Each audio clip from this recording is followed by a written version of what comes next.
ত্রয়োদশ সংসদের কার্য উপদেষ্টা কমিটির বৈঠক চলছে নিয়ে জানবো। যুক্ত হচ্ছেন সহকর্মী বনি ইবনে কামাল। বনি, একটু জানাবেন বৈঠক তো 11টায় শুরু হয়েছে, এখন কোন পর্যায়ে আছে, আর বৈঠকের মাঝখানে কেউ কোনো বক্তব্য রেখেছেন কিনা, কথা বলেছেন কিনা গণমাধ্যমে?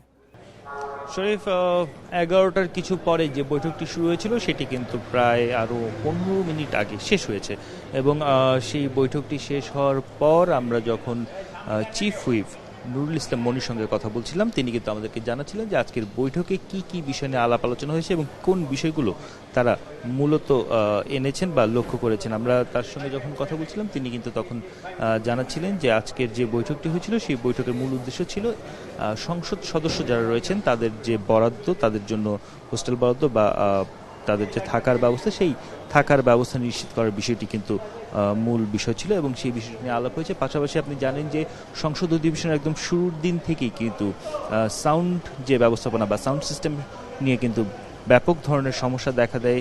সংসদ সদস্যরা হেডফোনে শুনতে পারছিলেন না ঠিক মতো, সেই বিষয় নিয়ে আলাপ হয়েছে এবং তার জন্য একটি কমিটি গঠন করা হয়েছে, তদন্ত কমিটি। যে তদন্ত কমিটি 3 কর্মদিবসের মধ্যে প্রতিবেদন দিবেন। তারা আসলে যাচাই করে দেখবেন যে কি কারণে এই গোলযোগের সৃষ্টি এবং কেন হয়েছে। পাশাপাশি বুয়েটের একটি টিমকে কিন্তু ডাকা হয়েছে, তারা এসে পুরো যে বিষয়টি, পুরো যে ম্যানেজমেন্ট সিস্টেমটি, সেই সিস্টেমটি তারা আসলে ঘেঁটে দেখবেন যে আসলে কী ধরনের পরিবর্তন আনা দরকার অথবা কী কারণে এই গোলযোগ হয়েছে।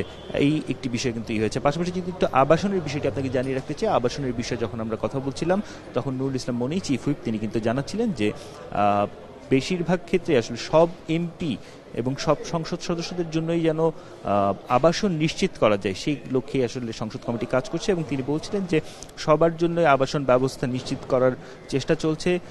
যারা যেহেতু এবারের যে সংসদ, এই সংসদের আসলে কার্যপ্রণালী এবং বা কার্যবিধি বা কার্য প্রক্রিয়া যেটি, সেটি আসলে অন্যান্য বারের মতো না, এটি অনেক বেশি প্রাণবন্ত থাকবে এমনটি ধারণা করা হচ্ছে। সেই ক্ষেত্রে আসলে সংসদ কমিটি চায় যেন সংসদের যারা সদস্য রয়েছেন তারা যেন সংসদের এলাকার ভিতরেই থাকেন, অর্থাৎ ন্যাম ভবনের যে জায়গাগুলো রয়েছে সেই জায়গাগুলোতে ফ্ল্যাট বরাদ্দ করা যায়, সেই বিষয়ে তিনি কিন্তু বলছিলেন। এবং তিনি বলছিলেন যে কিছু জায়গায় কিছু ক্রয়, কিছু জিনিসপত্র কেনাকাটার বিষয় রয়েছে, কিছু জায়গায় রিপেয়ারের বিষয় রয়েছে, সেই সবগুলো কাজ শেষ করে আগামী 10 তারিখের মধ্যে, অর্থাৎ 10 এপ্রিলের মধ্যে সকল এমপিদেরকে তারা এই কমিটি আসলে যে আবাসন বরাদ্দ, সেই আবাসন বরাদ্দটি সম্পন্ন করতে চায়। এছাড়াও সংসদীয় যে কৌশল বা সংসদীয় যে দিক নির্দেশনা, সেসব বিষয়ে আলাপ আলোচনা হয়েছে। যদিও সেসব বিষয় আসলে খুব বিস্তারিত আমাদের সঙ্গে চিফ হুইপ বলেননি বা শেয়ার করেননি, কিন্তু মূল যে দুটি এজেন্ডা ছিল, এই মূল দুটি এজেন্ডা নিয়ে তিনি আসলে বলছিলেন যে বরাদ্দর বিষয়টি নিশ্চিত করা হয়েছে, পাশাপাশি সাউন্ড সিস্টেমের যে গোলযোগ, সেই সাউন্ড সিস্টেমের গোলযোগ সমাধানের জন্য একটি তদন্ত কমিটি করা হয়েছে। শরীফ, সংসদের কার্য উপদেষ্টা কমিটির প্রথম বৈঠক শেষ হয়েছে, সেখান থেকে জানাচ্ছিলেন সহকর্মী বনি ইবনে কামাল।